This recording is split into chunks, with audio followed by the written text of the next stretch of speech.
Good morning, everyone. My name is Scott Glue, or Super Glue, as my name tag says today. Welcome to Morning Startup. This is... Hi, I'm Erin. I'm also one of the organisers of Morning Startup, and I do not have a cool alter ego like Scott. But it was encouraged by you, so thank you. And I don't know if you've noticed, but there's a little bit more organisation to Morning Startup.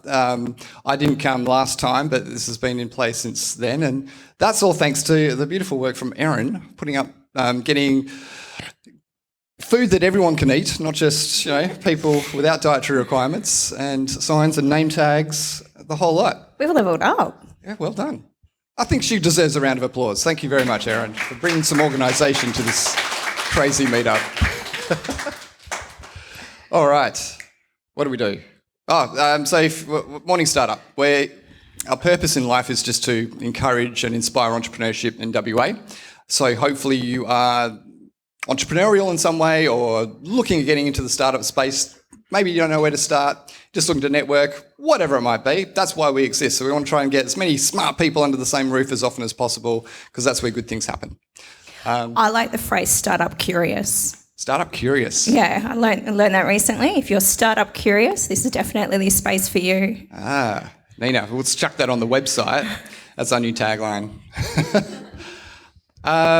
We have the lovely Nina down here as well. She's another organiser of Morning Startup.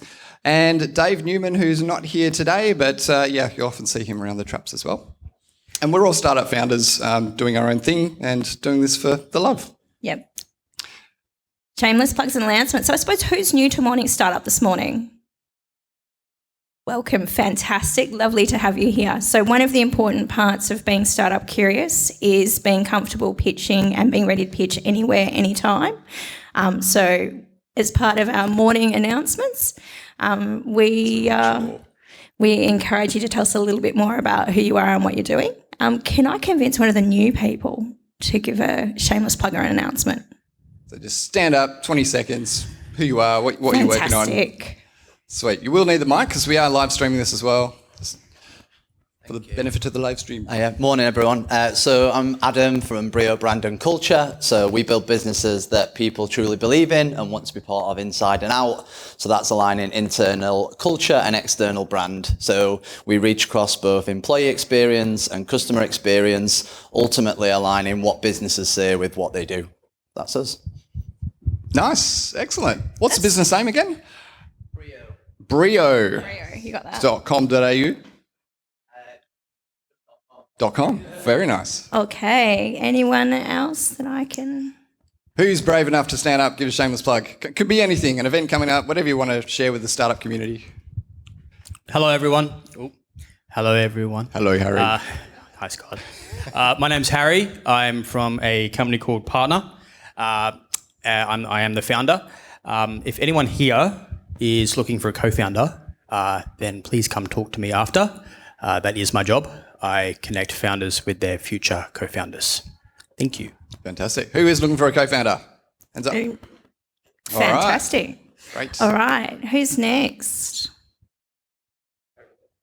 Down the front here. Morning, guys. I am Taka. I was just in the ocean deep just 1 hour ago. I'm from Japan. Currently, I'm a best-selling author, but I'm thinking of starting a new business in Australia in a year or two. You're a best-selling author? Yeah. You got to tell us more about that. What's the book? Okay, leave a second. So many jobs.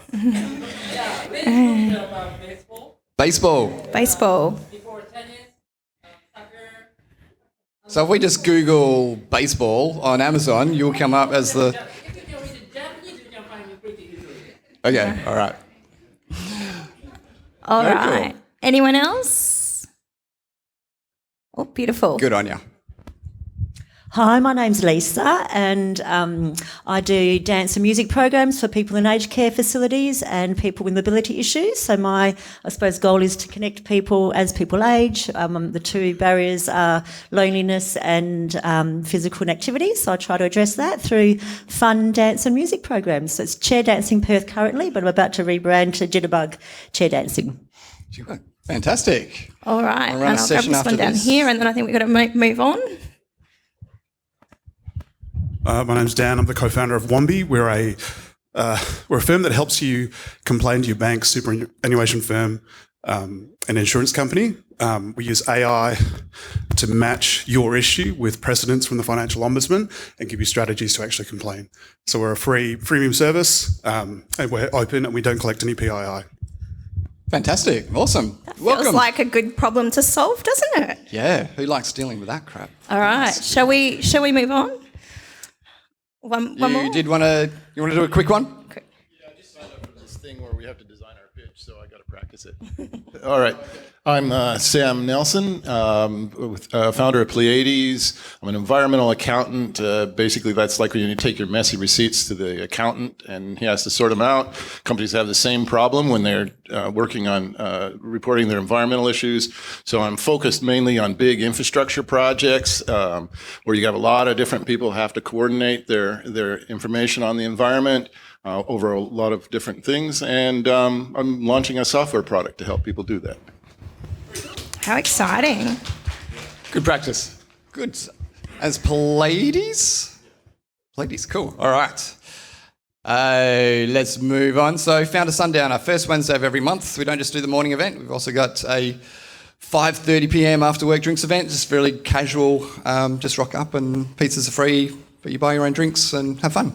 Talk to other founders. Curtin Accelerate, yeah. So there's lots of different accelerators happening in Western Australia at the moment. One of the ones, if you haven't heard of it already, is Curtin Accelerate, exactly like it says on the tin. The Accelerate is specifically for people who have probably already tested or validated their market idea. Quite prestigious in the Perth innovation scene. And the applications close sometime in late October. Hit me up, if you've got any questions. But there's a QR code to scan there and get around it. I shouldn't have touched it. Now it's all broken. So grab the QR code and it's particularly if you're part of this Curtin ecosystem. So if you studied at Curtin, so if you're a Curtin alumni, you work at Curtin, any of those types of things, while Scott's trying to find the rest of the slides, I'll just talk more about Curtin Accelerate and while I remember what else he's looking for. While he's looking for that, I will test my memory. I'm going to we're going to take Scott's thunder about the live streaming joke. So one of our big sponsors is the Deed, and I'm hoping that someone can remember what Deed is. I'm looking at Nina. No? All right, the test. What is it, Deed? Department of Energy and Economic Development. Economic diversification. See, look, this is a good test. By the number of times I crowdsourced this answer, I think everyone in Western Australia will know what DEED stands for. So, because everyone's going to start... Everyone says something different, and I'm just going to keep testing the audience until, we just all shout out the correct answer. I don't know, startup founders are definitely economic desperation, aren't we? So the lovely live stream, and we've got Jurgen himself here today. So that's also where we have these beautiful mics and you can hear us nice and clearly. So Perth Video we've worked with for Morning Startup for a number of years. And the fantastic thing about working with Perth Video is not only do you get to hear us loud and clear, regardless of whatever Scott's doing here, is that you also means that we can broadcast the reasons. So on a quite fascinating, but some of our live streams I believe get over 500 views. So it's super cool that what we're doing is not just what you see here every day or every fortnight. It's also going into a library, so you can go back, have a look online, and you can see our last few years. So there's some really fascinating ones in there. If you're getting ready for venture capital, there's some really good videos that you can check out. And there's quite a good little library of different things, isn't there, Scott? Well done. Sorry, I wasn't listening. What are we talking about? Wow. I don't know. What were we talking about? Yeah, we did talk about the live stream. So West Tech Fest. Tell us about West Tech Fest, Scott, or do you need to catch your breath? Yeah. Sorry, my trackpad is just not working anymore. That's great. West Tech Fest, make sure you're on it. It's a cool event at the beginning of December. Has everyone got their tickets or still thinking about getting your tickets? Cool. There's some Startup Founder early bird tickets still available. Ooh. So for those on the live stream, early bird tickets are likely to sell out this week. And also, I believe there's a cool satellite event happening. Yeah, that's right. There is a cool satellite event happening. Yeah. Yeah, actually, should we announce it? I think it's official. It's official. So we're going to do a West Tech Fest special Morning Startup edition. It's actually on an off week for Morning Startup, so we're going to do something. Bonus. Shopped around a few ideas, and has everyone heard of fuck up nights? Yeah? So we're going to do a fuck up morning. So everyone we're going to have about 3 to 5 founders on stage for about 7 minutes each and talking about their fuck ups. And their tale of redemption as well. We'll see. We'll see. It's a standard format. So for those who are familiar with fuck up nights, it's a thing that runs globally. We're inspired by the movement, I believe. Yes, inspired it's by. An official event because it's in the morning. Because it's in the morning. They've got a lot of rules. But yeah, so if you know someone who has effed up epically, we are looking for, so the bigger the F up, the better. Yeah, put them in touch. We're still kind of getting that list of founders up and running. So if you're interested, let us know. contact@morningstartup.com. The lovely live stream is brought to us by the lovely folks at Deed. You've been through this. We have been through. No, actually, I think, did anyone Deed? What does it stand for? Jitsi. All right. It is the Department of Economic Energy and Economic Diversification. Thank you very much for the live stream, but especially thank you to perthvideo.com.au. If you want to check out the live stream, head to the /Morning Startup Perth URL.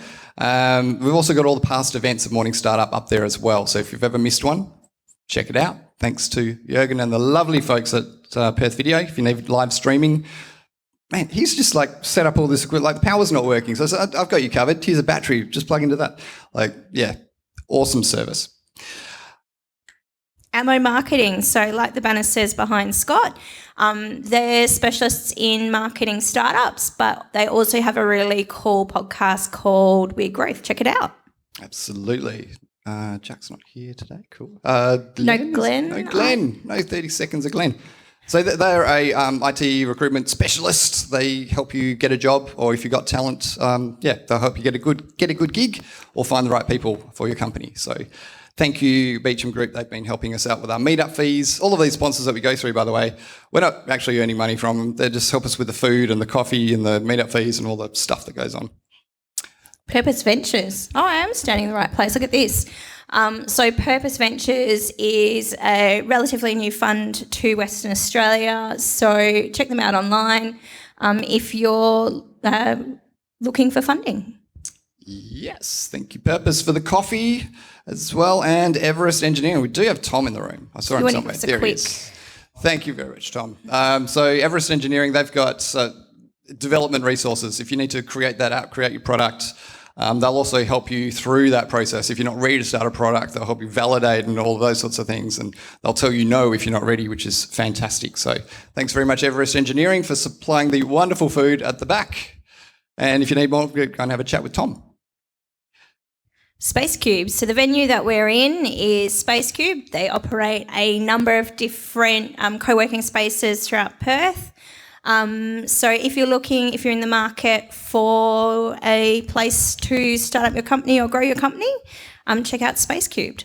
Absolutely. And Startup News, make sure you subscribe to Startup WA, make sure you're a member, 100% free, you get all their emails, get invited to their events. That's our body for like lobbying to government to get all those cool programs and grants and stuff that we've got. And +8, they're an awesome accelerator as well that you can join and learn to become a better entrepreneur.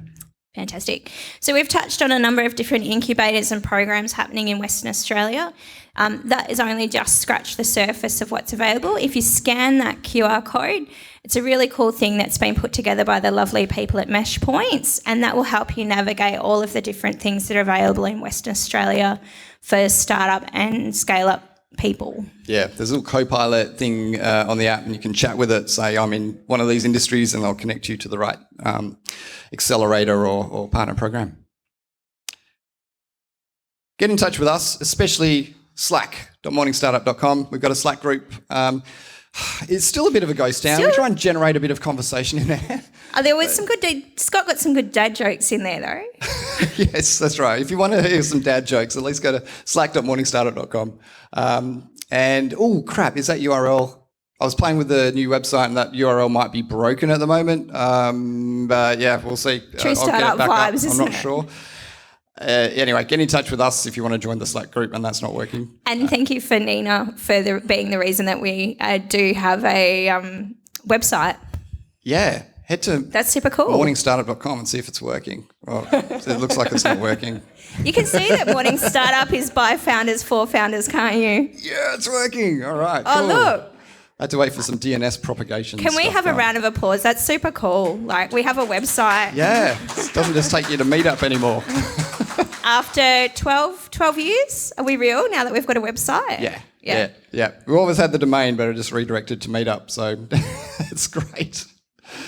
Okay, this is coming up in 2 weeks' time. Pitch your impact. Awesome. So I think we still have one spot available. So in a fortnight's time, we're going to be doing our standard pitch session, but with a bit of a difference. So for our pitch session in a fortnight's time, it's specifically for non-for-profits and social ventures. So if you know someone or you are a startup founder, and we've got 2 fantastic judges, we're including somebody who's flying over from Tassie to be with us, who is an absolute powerhouse in the social entrepreneurship space across Australia. So we're really lucky to have our 2 special judges with us who will be sharing their advice. Yeah, it's going to be awesome. So is the format the same as our normal where you got 3 minutes or we're going to get a bit 3 longer? minutes. Okay, so 3 minutes, we'll clap you out at the 3-minute mark and then give you feedback and grill you. Love, because it won't be Dave judging.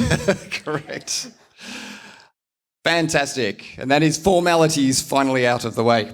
Oh, well, we missed a formality. What? Yeah, there's a who are new to this space and you are looking to go to the toilet. Dave, okay. As Dave, Scott is going to demonstrate his air hostess arms. If you were looking for the toilet, it is exactly where Scott is gesturing down there. There are some stairs to get up there. If you can't handle that, let us know. We'll give you a key to get into the riff ones. Fantastic. And the other part is if you're feeling like this is all a little bit too loud, too much for you, we've popped in a little section in the kitchen. So if you just want to chill out, we've got a new chill out zone over there as well. Absolutely. Awesome. Okay, well, I think that is enough from us. We're going to hand over to the main event while you're all here. So the Founders Factory is an awesome organisation leading the way in the UK, and it's really good to have 2 representatives from this here in WA, helping startups, especially in mining tech and nature tech, green tech, find their feet, get funding, and join the whole cohort of Founders Factories folks around the world. But I'm not pitching it very well, so I'm going to let them pitch it. So we've got Tamryn Barker and Charlotta Kemp, 2 absolute powerhouses in the entrepreneurial space and startup ecosystem here in WA. So I'm going to hand over to Tamryn, I believe. Please make her very, very welcome. Thank you very much. I feel like the term powerhouse is being used a bit loosely, but we'll do our best because there's... But what is a powerhouse is Morning Startup. And before I get into this, just to say, I've got to not get emotional because when I moved back to Australia 12 years ago, this is where I found my home. Exactly in this spot here. It wasn't so much what it is now. It was a bit more Entrepreneurs Anonymous, sitting on crates and pallets and tables and things like that. So it was the very, very, very early days of Space Cubed. Upstairs is where, when it moved up into the first level, upstairs is where I got together with the Unearth team and Brodie and founded Core Innovation Hub, which is down at 191 St George's Terrace. We've got Kate here who leads for WA, which is now a network of hubs across Australia and in the Pilbara. So, that's my sort of very quick background and founder story. But yeah, very emotional, happy to be here, and just to see how slick and savvy and wonderful this all is, and what a beautiful community that you guys have grown and continue to support. So congratulations, it's really a privilege to be back. Very briefly, I'm just going to give an overview. My name's Tamryn Barker. I'm with Founders Factory. It's a UK-based venture fund tech accelerator, but it operates globally. We've got offices in London, Milan, Berlin, and now in Perth, Western Australia, and I'll give you some background as to why that is. But just very, very briefly, I'm going to just give you an overview of the two programs that we run here. I'm here together with my colleague Charlotta Kemp, and I'm not going to go too deeply into the programs. We don't have a lot of time, but you will have what I think is much more interesting, is an opportunity to hear from two of our founders. We've got Henning and Matthew here in each of our program, Mining and Nature Tech, so you'll get to hear a little bit more about what it's like to be a part of it, and I think that should give a bit more flavour. But I'm also open to any questions at the end and happy to hear from you. The main call to action for us participating today is to say that we want to have more local founders participating in our global programs. So please take that message. Is that all right? I'm getting the little bit louder. There we go.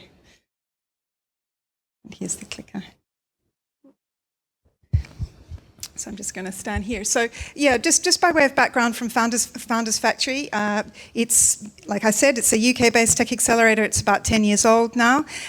We have about 400 companies in a portfolio. We fund them and support them, and we fund and support them until there's an exit, until eternity, essentially, for those. So we're still supporting founders who joined the fund 10 years ago. We've got about 60 people in our team. Charlotta and I are the two on the ground in Perth, small but mighty, but we are backed by a team around the world. And we've, as I said, invested in a portfolio of about 400 companies now. And one of the main metrics of success for Founders Factory is the follow-on funding that comes out of it. And we think that's a pretty good number. And based on that success and that metric, I think it was one of the reasons that Charlotta and I wanted to join the team when they entered the Australian market last year. We thought, okay, great, we want to make the local founders have a piece of this and be a part of this opportunity. The essential premise is that we support the world's best founders with access to the world's best companies. And these are just a couple of highlights. We're really seeking to unlock an unfair advantage for the founders and then also deliver opportunities for the partners, be they government or be they industry, corporate partners. But really unlocking that unfair advantage is the critical piece and helping to accelerate and scale through that. The programs that we're running, and I'll go into more detail on those, are running for 3 years here in Western Australia. And at the end of that time, we will have invested in 72 startups. So it's quite a large number, and it's quite a busy program. But yeah, it also means lots of opportunity, highly competitive, but a lot of opportunity. We've currently at 36 investments to date, 18 in the mining, 18 in the nature space, and we source all year round. So we're open to conversations all year round. Applications via the website are open all year round. But the programs are run in 2 tranches, twice a year, as you can see here, the first half and the second half. And we're currently in week 7 of our 3rd cohort. So we're getting to the middle point of a 3-year program, so lots of learnings and lots of iterations, and we're excited for the next 3 cohorts, or next 6 in total to come. These are the 4 pillars. There's a lot of detail in terms of the delivery of the program, but essentially these are the 4 pillars. And I haven't gone into detail on each of them because the programs have different specifications. But just at the high level, founders will receive upfront cash capital.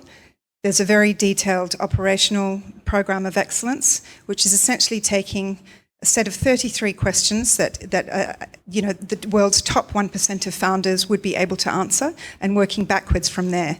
So the program addresses all of the topics across product development, customer acquisition, talent acquisition, go-to-market, fundraising, all the critical pieces in building a startup.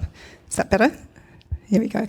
And we do this through one-to-one mentoring with the Founders Factory team, with a corporate partner, and it's weekly masterclasses, deep dive surgeries if there's a specific issue or opportunity, and just a lot of iteration. The government and industry access, the partner, I touched on that before, that's the unfair advantage of the program, and being able to give what we know is one of the most significant challenge is proximity to the customer and being able to iterate with the customer and having a really deep customer discovery, business development opportunity. And then, of course, we've got access to a global network of VCs.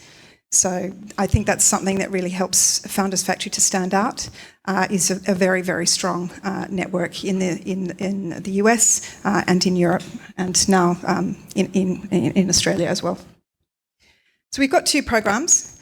The Mining Tech Accelerator, it's a pretty simple, straightforward name, and the partner is a pretty big player in the mining space, Rio Tinto. So we have what we call it's a joint venture essentially between Founders Factory and Rio, and it's looking at the ways to help Rio mine safer, better, cleaner. They've got a very, very strong focus on reducing the impact all the way from exploration. So less you'll hear from Ekion shortly on what that could mean, but essentially a less invasive way, a smaller footprint in how you actually mine, how you actually discover new assets, all the way through along the value chain to how you close, rehabilitate, restore, and then be a good custodian in order to continue to mine in better ways. So this is a very, very serious focus. And what I think is particularly interesting is the partnership approach that Rio is taking. And I'll give a bit of a quote on that in a minute. These are the high-level themes that we source for. We source globally for this program, which means that we're taking applications and looking at decks from around the world, from, as I said, the exploration through to closure, and everything in between. The focus is strongly on deep tech. So we're looking, we sit quite adjacent to universities. Some of our founders come out of MIT, out of Berkeley, out of Cambridge, out of UWA, out of CSIRO. So we're really looking at that very, very early stage, not necessarily, still in the lab, and how we can help accelerate that into a commercial opportunity. And being able to do that with a partner like Rio, with the technical expertise they have, is a very impactful way of doing it. I wanted to put this quote in here because obviously we're partners with them, so I'm going to say good things about them. But I'm actually really seeing on the ground how a tier one operator, a big corporate, can actually engage with startups in a meaningful way. So I've worked with a lot of corporates. I've done sort of seen the history of how things have evolved in the ecosystem here, particularly in the mining tech space over the last 10 years. But I don't think I've seen anything quite like this level of commitment to a partnership. And it is actually more than words. And I'm very inspired to be working with the technical advisors and mentors. So each founder is actually matched with a mentor and a set of mentors in different parts of the business. So they don't just have one contact point. And that mentorship and that partnership continues post-Accelerator. The Accelerator is only 16 weeks, but the whole point of the program is to develop a post-program plan, partnership and engagement. And Rio speaks very, very strongly about this partnership. They speak about it in the first meeting, they speak about it in the second, and they continue to do so, which is we are building a partnership. We want to help you grow. We don't want to own you. We want to help you scale. We want you to service the industry, a solution for the industry. So I just want to pass that on because I think if we say, acknowledge how good that is, we will hopefully see other big companies also following this direction, which is a really meaningful way of helping a company grow. This is our latest cohort. I'm not going to go into detail because of time, but we're in week 7 of this particular cohort, and I'm just afraid it's not coming up. That's all right. So there's a very strong focus on sustainability, restoration. So you'll see founders that are looking at rehabilitation robots to accelerate planting of seedlings in the Pilbara, which is just a very, very significant challenge. If you're interested in that, we've got Nathan here from Rio is in the audience, and he knows all about it. We've got printing seeds at the cellular level, so that's one step back from planting them. We've got very strong focus on eDNA, which is being able to monitor species using in the atmosphere and detection that way. So imagine being able to have a great baseline understanding of what the biodiversity is before you mine, and being able to do that afterwards, and to follow the metrics of how an operator is looking after the environment or not. And then we've also got ones looking at exploration, so fast metals here, which is a novel processing extraction of rare earths and metals out of bauxite tailings, red mud, so out of waste. And Hades is still in stealth mode, but that's also accidental. Also accidental that their blurb has been cut off, but they're looking at extreme drilling at extreme depths. As in thousands of kilometres, yeah.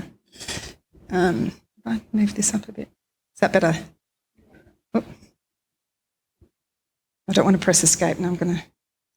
All right, I'll just leave that. Okay, so here we go. This is just to give you a bit of an overview of the full cohort. We've got one in the audience here, so he's going to speak shortly.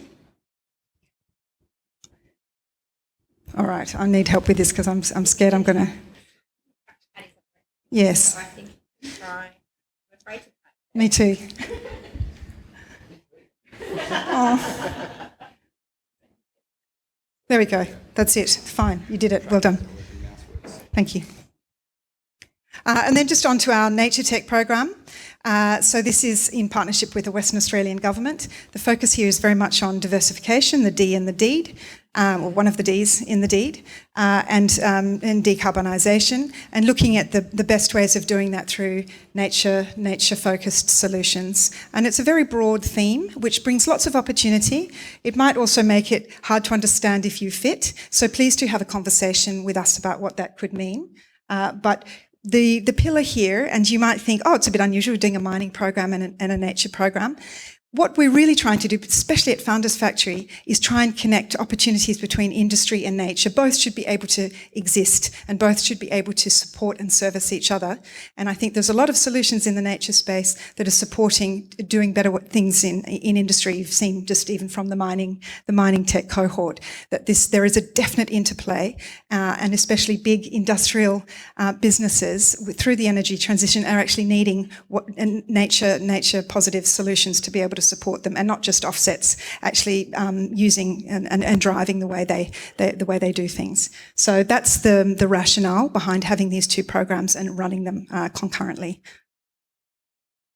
These are the themes. So as I said, it's quite broad, but that brings a lot of opportunity, and it's really trying to leverage. This has a very strong West Australian focus. The Rio one is strongly focused in the Pilbara, but looking outwards to scaling to the mines across their product groups across the world.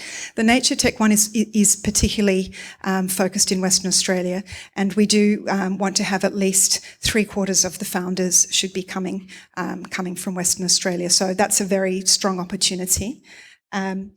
And we've also got, so looking at biodiversity, wastewater management, water and oceans, food and agriculture, land and forest, and also things like engagement with Indigenous communities, heritage, and also some of the actual infrastructure around nature financing, and how you actually support, as I said, nature-based solutions into the industrial space. I put lots of logos here because the Rio logo is very big, and it's like, what do you have for the Nature Tech program? But we've got some amazing agencies who actually are prospective customers of these solutions.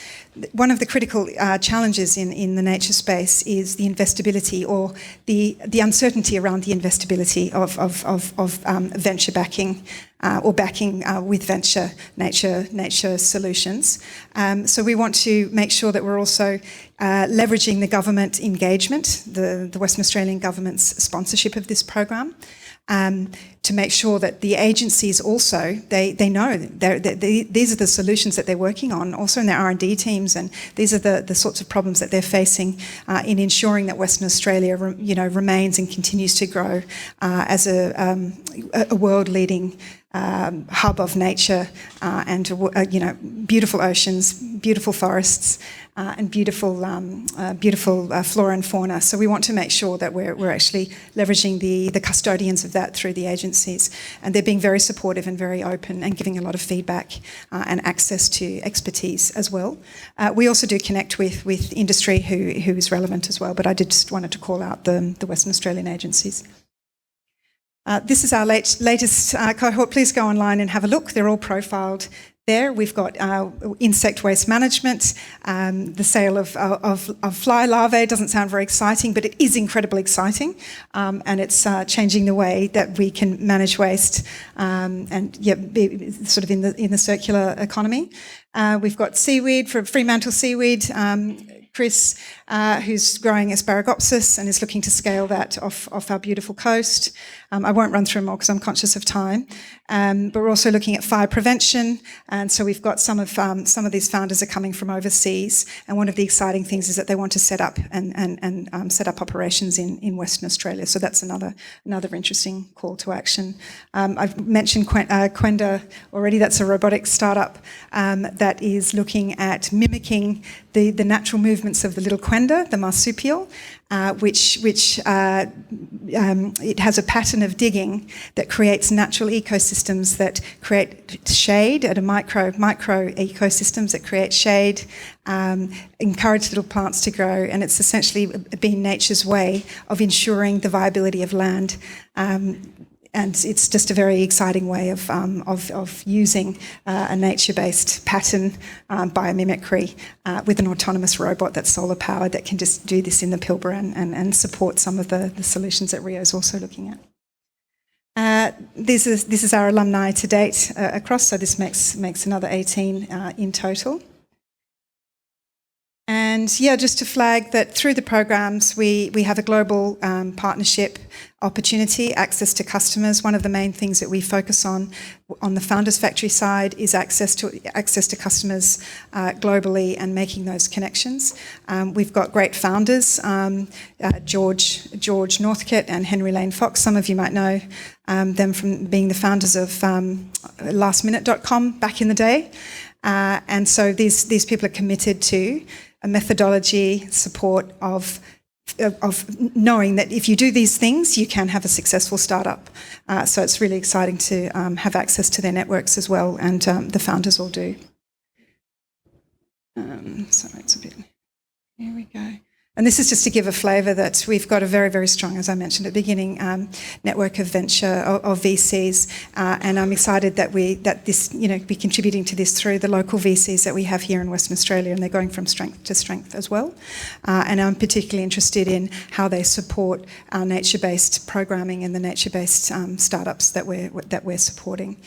Because it does take really a community to make these solutions come to life. They have a different timeline of growth. So I think, we've got some really great support in particular Purpose Ventures. Derek and Kylie are very supportive of the program and speaking with the founders. So here you go, you've got a QR code as well. I'm not sure if this works, so hopefully it should do. But yeah, if you want to know more about the programs, there's the blurb on the website, there's the application form on the website, but also please do reach out to us if you want to have a first conversation around opportunities. If you know somebody who's in this space or in these broad categories, please do encourage them to get in contact with us as well. Like I said, we've got a global network, global opportunity, global customer base, but we very much want to make sure that we're firing on all cylinders out of Western Australia. So, and that's what what Charlotta and I are here to support. Thank you.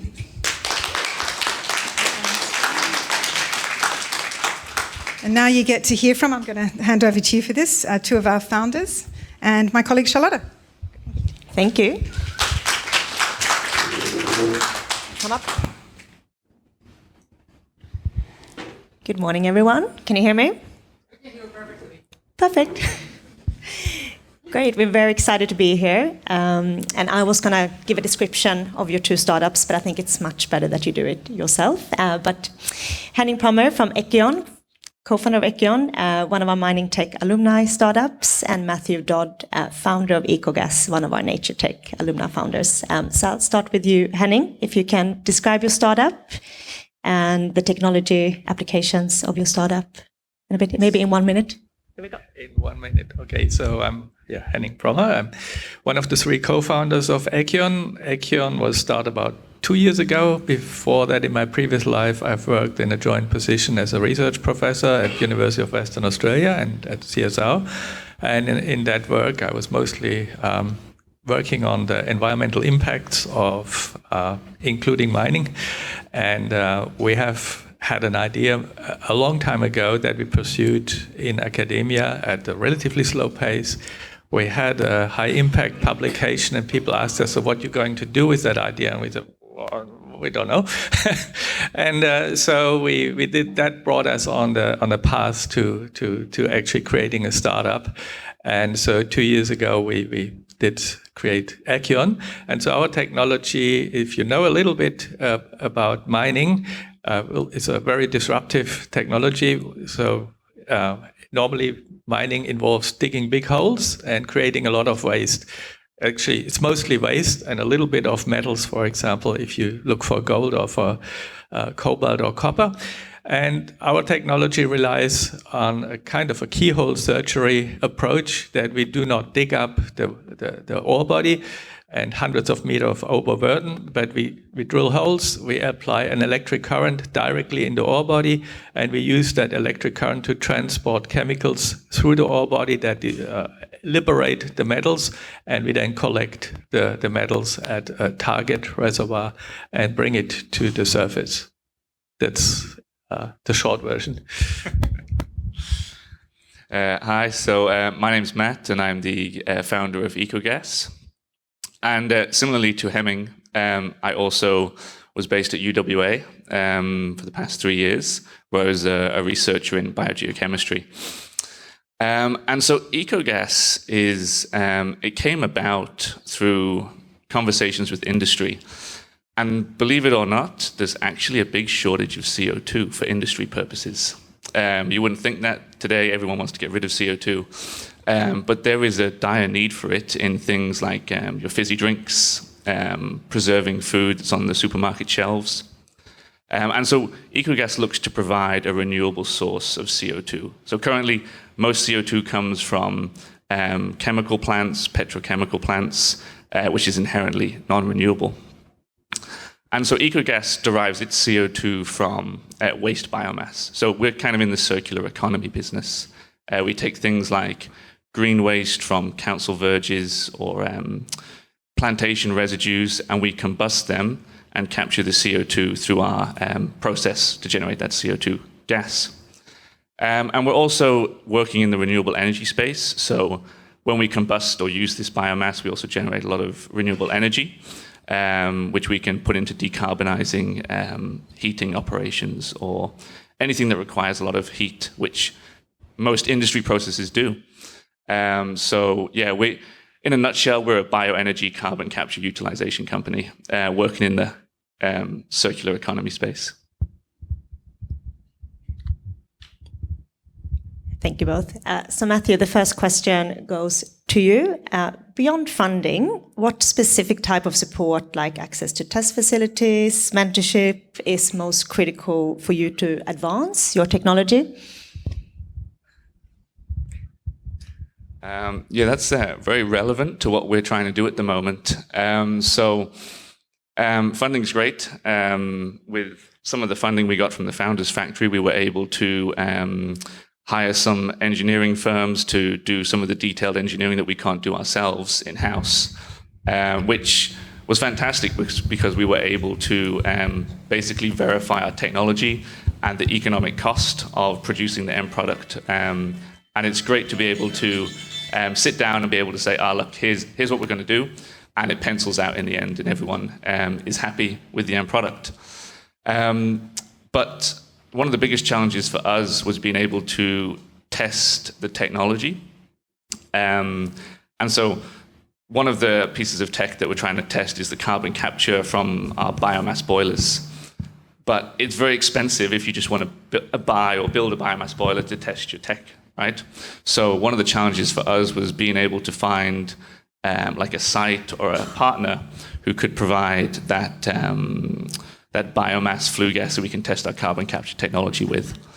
And so one of the great things about WA is the robotics center. They've got a proper name, but reached out to them and they were happy to provide space for us to test the technology on their site. So that was really great, being able to have that test site. Otherwise, I don't know where we would have been able to do this. But also just through our networks, we were able to identify people who were able to provide us with these biomass boilers to test the kit on. So I guess, yes, very important to be able to have access to the right infrastructure, unless you've got access to millions and millions of dollars, which most startups do not. And yeah, I think that's one of the key benefits of building strong networks, which was very helpful as being part of the Founders Factory to be able to do that. Great, thanks, Matthew. And over to you, Henning. What was the single biggest technical or business hurdle you faced when you started Ekion? I guess for us it is to bridge the valley of death. So we have been showing that our technology works at the laboratory scale, but to actually convince miners that the technology is not just an illusion, it means we have to really show in the field that it's viable. But the valley of death for us is that the mining companies, they actually want to engage only once you have shown that it really works in the field. And academic type of funding, it ends before that. And so we were just a little bit lucky that we probably moved through that valley over the next year. And so we just got some, we could use the Rio funding now to complement some funding that we got from the Mineral Research Institute of Western Australia to set up a field trial in the goldfields. And so next year we're going to hopefully then demonstrate that our tech works. Initially we extract metals from tailings waste, which is also of big interest to actually turn waste into value, but it has for us a big advantage that it is from an engineering point of view much easier to demonstrate a tech in something that's quite shallow. So we only need to drill down 20 meters and not 200 or 1,000 meter, and so that is what hopefully brings us to the point where the mining industry is really thinking about that this is a real opportunity for them. Yep. To add a bit of a global lens to this, so this question will be for both of you. What is the one thing that has worked exceptionally well for you in Western Australia? And what is the one thing that you believe needs to be improved to make WA a more competitive global hub for tech? So who wants to start?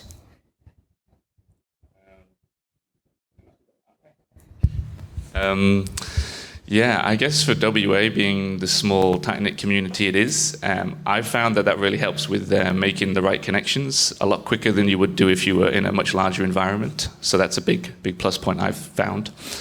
The challenges of working in WA, I guess, reflects the size of the state. So the fact that you've got 2 million people living in a huge bit of land makes getting your supply chain and getting your final product to the customer very challenging. So for example, biomass is our input feedstock. In WA, loads of that is down in the southwest, not much around Perth. But all the CO2 users are in Perth, right? So our big challenge is logistics. If we were set up over on the East Coast, perhaps, that would be a lot easier to solve due to the distance between people and resources in our ecosphere. But yeah. Yeah, I guess for us the biggest advantage is that there is a lot of mining in Perth. So if we fail to have success with one mining company, we just have to go next door. And there's a whole variety. We have the tier ones here, but we have also a lot of junior miners that do a little bit more cowboy-style mining and that are a little bit taking a little bit more risk than the big miners. So that's certainly a huge advantage. And we have potential applications here next door, at least only 10 hours or 20 hours drive away. The disadvantage is that mining is not necessarily known as a super innovative technology. So mining has not changed dramatically, and there's a lot of focus on incremental change. And so what we're trying to do is to be really transformative or disruptive.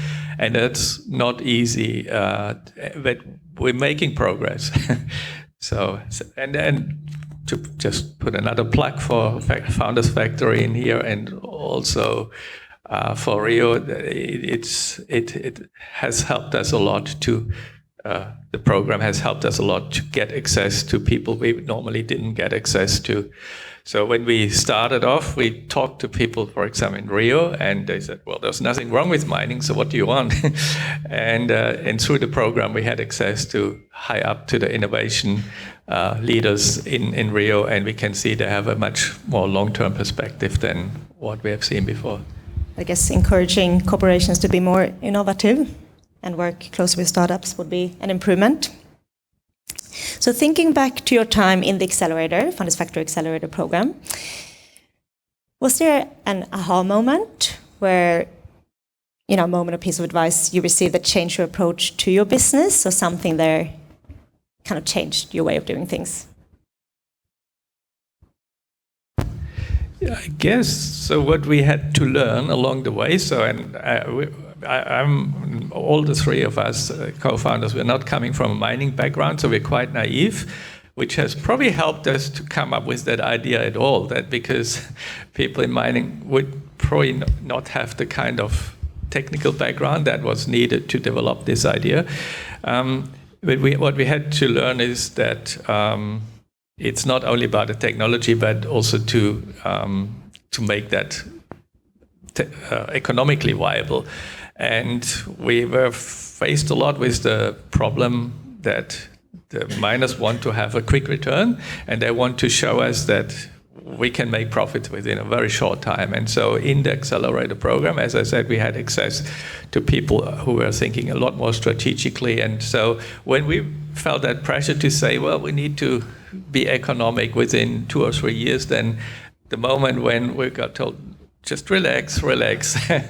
So just think about what will be the copper price in 20 years, what will be the electricity price in 20 years, how will mining change over the next 20 years? Your technology is exactly what we need to access. For example, we know that 60% of the world's copper resources that is available cannot be accessed. It's there and it's known, but for environmental reasons, for regulatory reasons, for all kinds of reasons, it's not accessible. But our technology can help to unlock value that other technologies can. And so to have that moral support that we're on the right track, that was really crucial for us.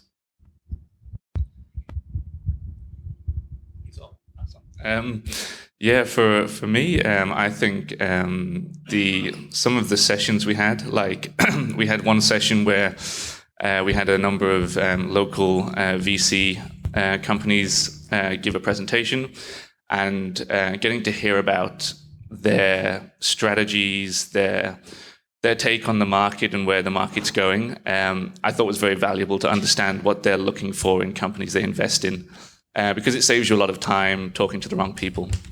So that was a really nice learning moment.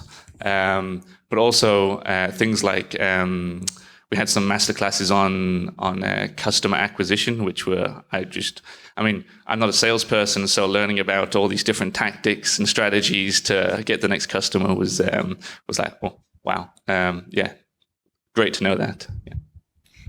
Great, thanks. And for the founders here in the audience, if anyone is thinking about applying for our programs, which we hope, do you have any advice? Like, what should they be prepared for? How can they make the most out of the experience? I mean, generally, but everyone knows that in the room, I guess. It's a roller coaster ride, and it needs a lot of persistence, especially in the deep tech space. It's not done if you just have an idea, and it just takes a lot of talking, a lot of risk taking, and I mean, in our case, for example, we're just lucky that none of us has a big mortgage, and we could take the risk. Otherwise, we probably wouldn't survive. I guess be prepared to stress test your idea and your business model. We did a lot of that throughout the program, just going over different aspects, what could work, what's not going to work. But I think one of the great things about getting access to the program is the networks that the Founders Factory brings. These have just been the most valuable thing to EcoGas as a company, getting connected with all the right people, which has been a fantastic opportunity. Great. Do we have any questions from the audience to the founders? Who is asking a question? So my question to both of you, that was firstly a beautiful presentation, and thanks for taking the time to share your experience. But my question for both of you is, given the chance to go back in time, which you can't, how do you approach things differently with the knowledge that you've acquired? Is there anything that you would do different? Is there anything that you would do new? Is there anything that you would do more of? Is there anything that you would do less of? Thank you. I guess when we started, we got supported by a joint venture of BHP, Rio, and IGO, so three reputable mining companies, and they supplied us with a lot of samples, and we were just so happy to be funded and to start to investigate those samples, to look at whether our technology was amenable to essentially our technology, and we did not critically check, and we were not brave enough to say, no, actually, don't give us the biggest challenge, the most challenging samples, but give us something that helps us to get as quick as possible to our minimal viable product. And so looking back, we have probably done a lot of laboratory experiment that we should have said no to, but I mean, that we had it's easily said in hindsight, but yeah. A lot of stuff I would have gone back and changed, but I only know that after going through it. So I guess that's part of the journey, isn't it? You learn things along the way. And things that, sometimes you just could have never known or found out because it's just your unique pathway and you learn your own things. But I guess for me, one of the most important things would be try and run things in parallel if you can. Don't have sort of one stream you're following and wait till that finishes to then think about the next steps, because it basically just spreads your bets, right? Hedges your chances. So trying to run as many things in parallel, I think, can help.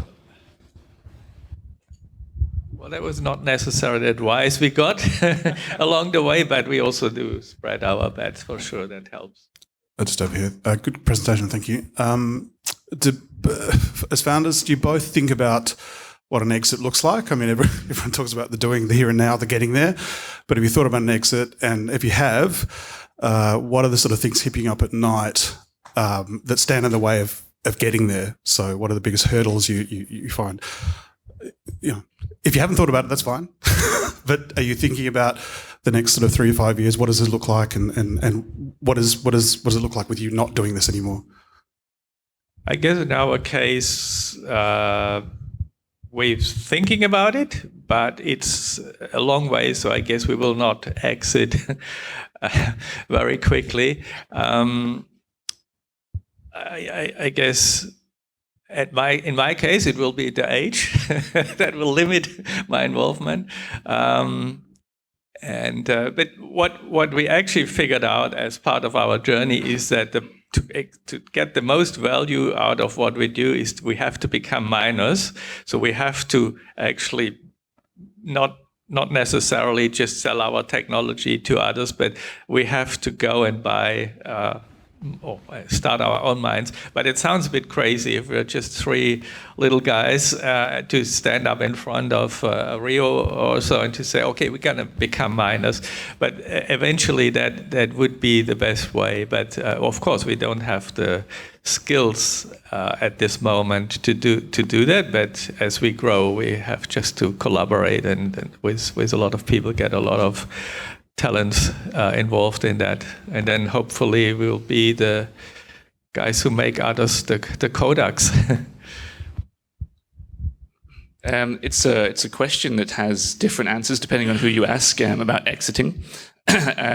Obviously, investors love to know what your exit strategy is so they can get paid. But sometimes focusing on the exit kind of distracts from where you're trying to get to. And so, other people you ask, like Accelerator, sometimes say, try not to think too much about that. But we've given it some thought, and for us, acquisition is looking like something that's favorable, given the industry that we work in is dominated by big players and not too much diversification. But the challenges to getting there for us at this stage are really trying to get those first contracts going. And then once we can start with those initial contracts, things can start to snowball a bit quicker. So it's like with most things, careers, etc. Getting that first foot in the door is challenging, but then goes a long way.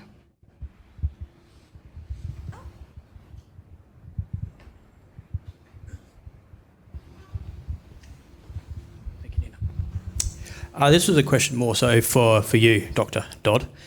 I wanted to know what is the end product of EcoGas? It's biomass and biochar, I believe.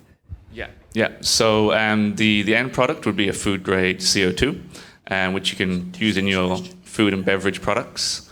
But as a side of that, we produce things, byproducts like biochar, which is valuable on two fronts. It's a great thing to apply in agriculture, also carbon removal certificates you can get from biochar, and renewable heat. So we're looking to find offtake partners for that heat for things like drying, calcining, or pretty much you can do so much things with heat. So renewable heat is just a fantastic, and it's a really easy way to decarbonize industry emissions.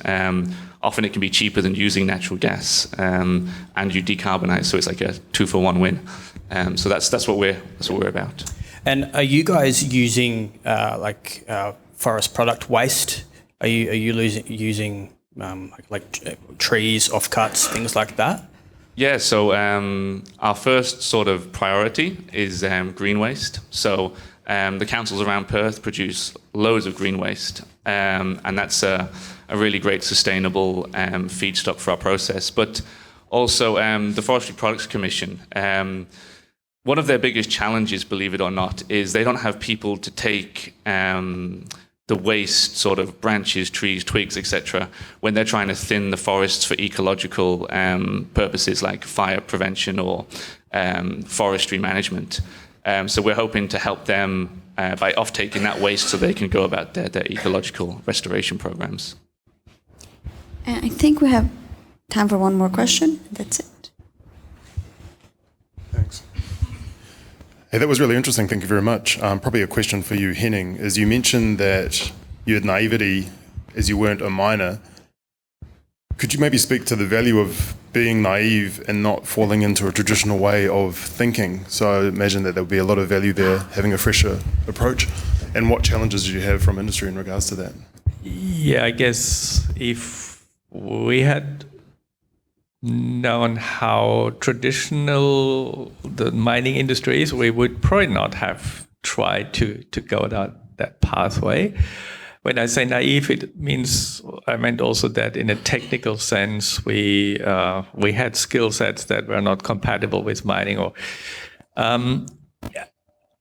I guess to think that we can change mining in a big way is something that if you're just part of a mining company, you probably don't attempt that. And I guess we're living a dream, and to make that real is of course a big challenge. But that's probably how a lot of companies emerge and are growing. That you have a crazy idea and then you don't know how long the challenge is or how big the challenge is to make it work. Thank you so much. I think we're running out of time, but please help me thanking Henning and Matthew. Great. And thanks from me and Tamryn. I will stick around here, and Tamryn as well. So any questions, feel free to chat us up. Great. Thanks, Scott.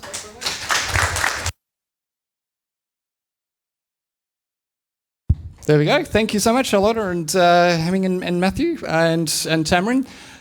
Please get to know each other, grab some food, come and say hello, and apply to Founders Factory. Is that the CTA here? Go and check it out. Awesome. Don't forget, in 2 weeks' time, we've got the pitch for purpose. So if you're in that space and want to apply, just contact@morningstartup.com. Let us know. Anything else? Louisa down the side here. Let us know. See you in 2 weeks. Cheers.